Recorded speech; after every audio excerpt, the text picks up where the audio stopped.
Ethan Miller had never seen the gym so quiet. The echo of bouncing balls and sneakers was replaced by the low murmur of worried voices.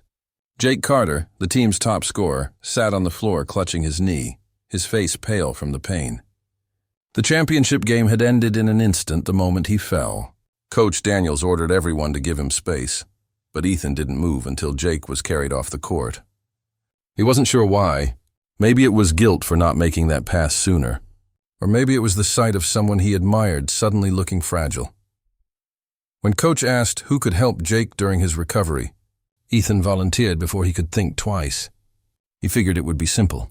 Drop off notes from class, help with groceries, maybe run a few errands. It wasn't. Jake lived alone in a small apartment filled with trophies and half-finished energy drinks.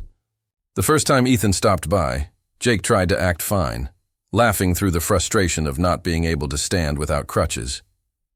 "Guess this is karma for showing off," he said, smirking.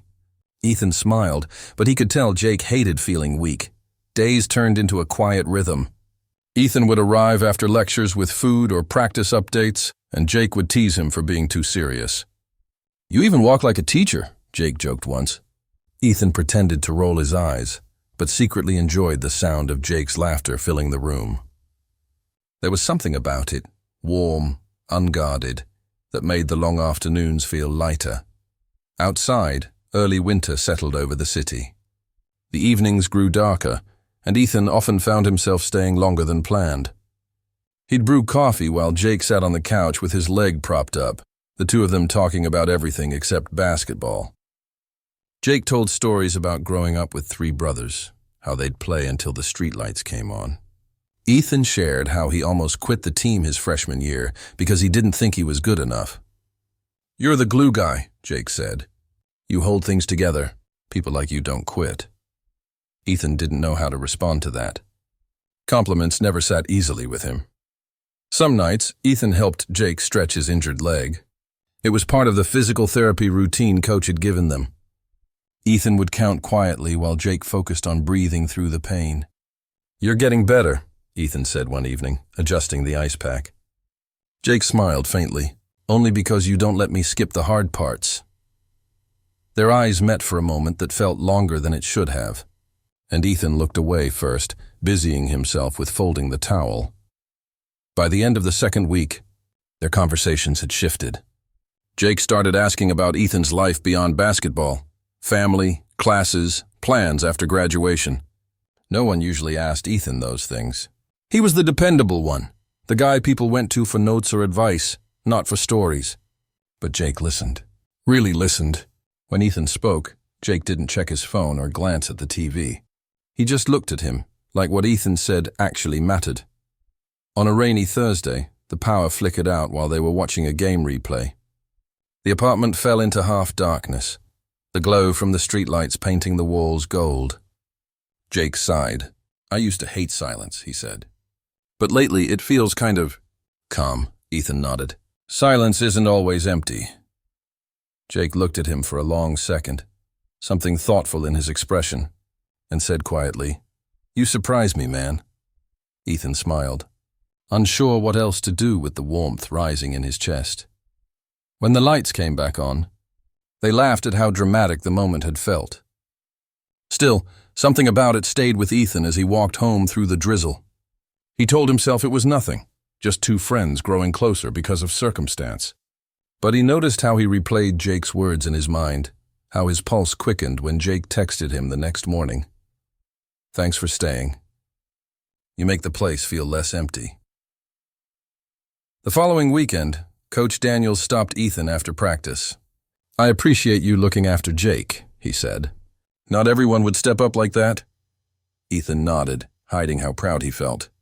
Later that evening, when he reached Jake's apartment, he found him standing, wobbly but determined, without the crutches.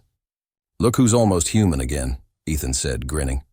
Jake laughed. "Almost. Don't tell Coach yet." They celebrated with takeout and a movie, joking like old friends, the air light and easy. When Ethan finally left, Jake followed him to the door, leaning on the frame. "Seriously, man, thanks for being here," he said. "You didn't have to, but I'm glad you did." Ethan hesitated, searching for words that didn't sound awkward. "It's no big deal." Jake's eyes softened. "It is to me." Ethan walked home through the cool night, his breath clouding in the air, feeling something quiet and unfamiliar settle inside him. He told himself it was just friendship, but deep down, he knew it was something he couldn't yet name. The next week, Jake's progress was clear. He moved more confidently, sometimes without his crutches, and the frustration that once filled his voice had softened. But something else began to take shape, something Ethan didn't quite understand. Their conversations felt different now, more personal, more open. It wasn't just about recovery anymore.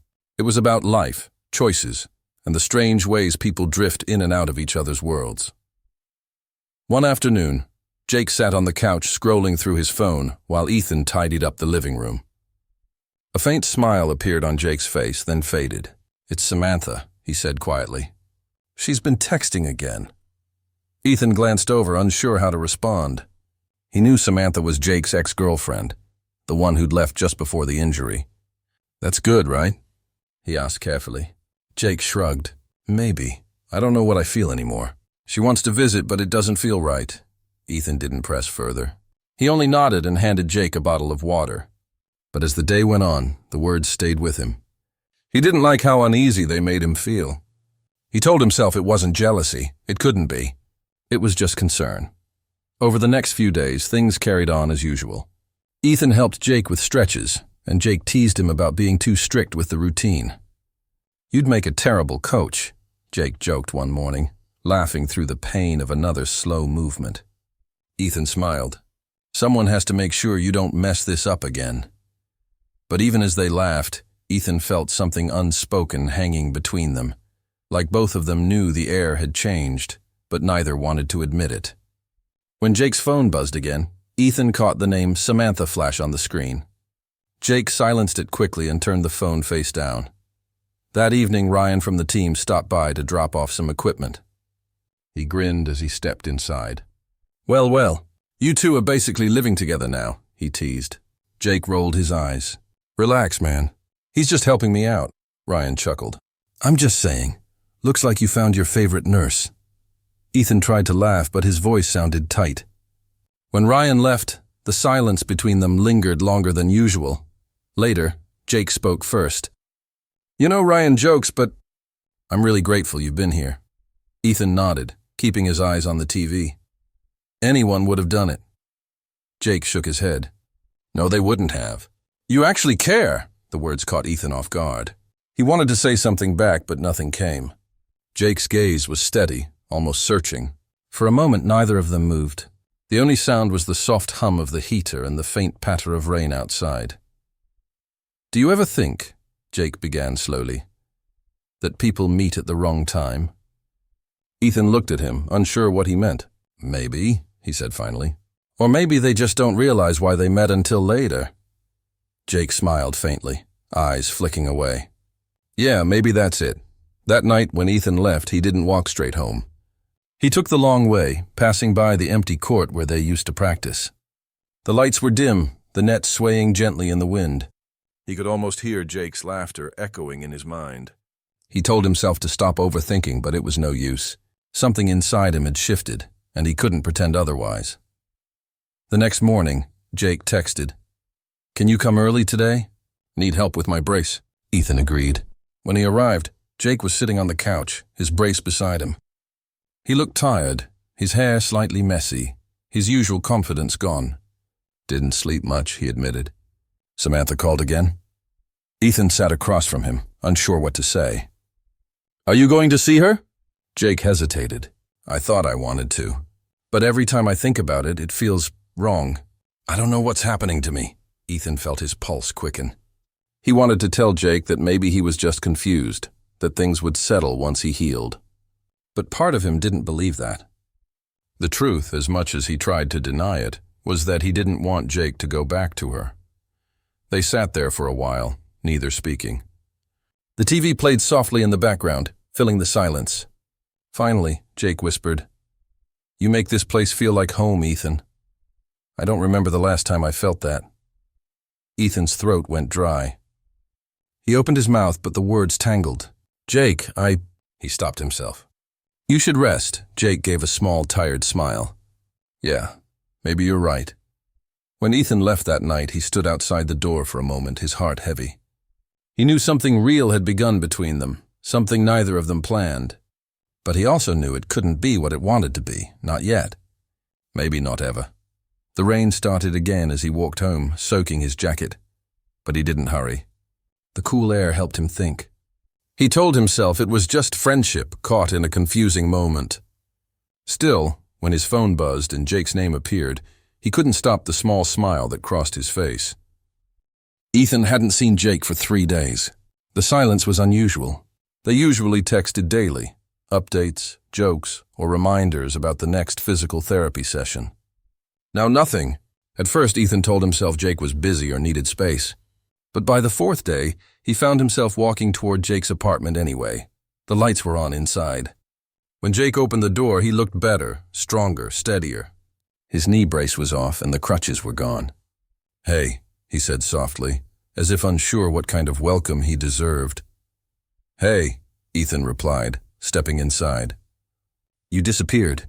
Jake ran a hand through his hair. "I needed to clear my head." Samantha came by. Ethan froze for a moment. "Oh, yeah," Jake said, nodding slowly. "We talked. It wasn't bad, it just made me realize I've been avoiding a lot of things." Ethan kept his expression calm, though a small ache settled in his chest. "That's good," he said finally. "Sometimes you need to figure things out." Jake looked at him for a long moment. "You sound disappointed."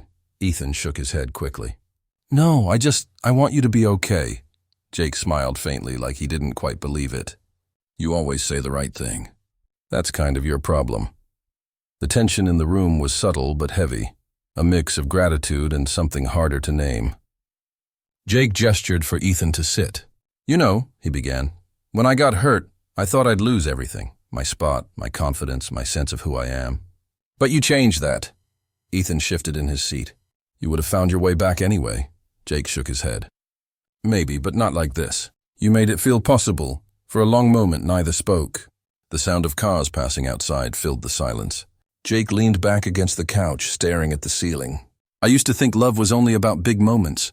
Winning games, hearing a crowd chant your name, being with the right person so everyone approves. But lately I've realized it's in the quiet stuff. Like someone showing up when you don't ask them to." Ethan's throat felt tight. "Jake!" Jake looked at him then, his voice soft but certain. "You mean a lot to me, Ethan. More than I expected. More than I probably should have let happen." The words lingered in the air like something fragile. Ethan wanted to answer, but he couldn't find the right words.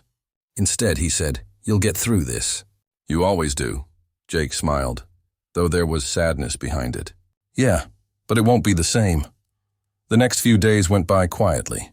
Jake returned to the gym for light training, and Ethan went back to focusing on classes. The routine that had once brought them together now separated them again. Still, something between them remained, unspoken, steady, and real. During one evening practice, Jake rejoined the team for the first time. The gym buzzed with energy. When he stepped onto the court, the others cheered. Ethan stood at the edge, arms crossed, smiling proudly. Jake caught his eye for a moment, a brief acknowledgement only they understood. Coach Daniels clapped Jake on the shoulder. "Glad to have you back, Carter." Jake nodded, then looked past the coach toward Ethan. His smile was small, but full of meaning. After practice, Ethan stayed behind to pack up equipment. Jake walked over, still catching his breath. "Feels strange being back," he said. "You did great," Ethan replied. "Didn't even look rusty," Jake laughed. "Yeah, well, I had a good nurse." They stood there in silence for a few seconds, the sound of basketballs bouncing fading into the distance. Finally, Jake said quietly, "I'm going to be okay, you know." "Whatever this is, whatever it becomes, I'll be fine," Ethan nodded. "I know you will." Jake looked down, then added, "I hope we don't lose this." "We won't," Ethan said, though part of him wondered if that was true. When Ethan left that night, the cold air felt sharper than usual. He walked past the empty stands, the hum of the fluorescent lights above him fading as he reached the door. He looked back once. Jake was still there on the court, spinning the ball in his hands, lost in thought. The weeks that followed felt quieter. Their daily routine faded into occasional texts, quick conversations after practice. Life moved on as it always did. But sometimes, when Ethan passed the gym late at night, he'd hear the faint echo of a ball hitting the floor and remember those evenings spent in the warmth of Jake's apartment. The laughter, the quiet, and the unspoken understanding that had changed them both. He realized then that not all connections are meant to be defined. Some simply remind you of who you are and what it means to care without expectation. Months later at the regional finals, Jake hit the game-winning shot. The crowd erupted. Ethan was the first to stand, cheering louder than anyone else. For a brief second, Jake looked toward the bleachers, his eyes finding Ethan's. They didn't need words.